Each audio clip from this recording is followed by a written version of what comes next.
We've identified all the problems this evening.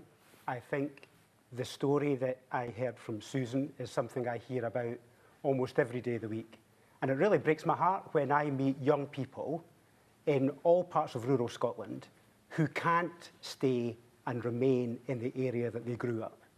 And I think that should be a fundamental right, that they should be able to keep their community together with a wide, diverse range of ages and makeups, because that's a community. And we are ripping the heart out of a community by failing to deal with the problems that Susan identified. And a lot of this has to be solved by driving an investment.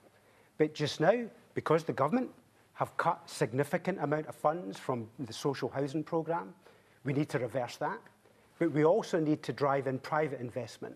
So we need to see private landlords, good private landlords, as partners, because we need them to be successful, because we will not do this by social housing alone, and we won't do this by buying houses alone.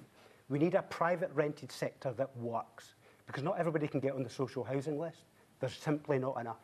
So we need a partnership to make this a success. And that's where government needs to change the approach and make sure they bring the landlords, and the good ones, to make sure we're working in partnership.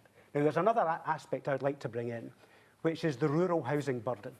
The rural housing burden is where landowners can work and get security for a property to remain as a purchase property for local people. They can determine through a local housing list as to who can buy that property.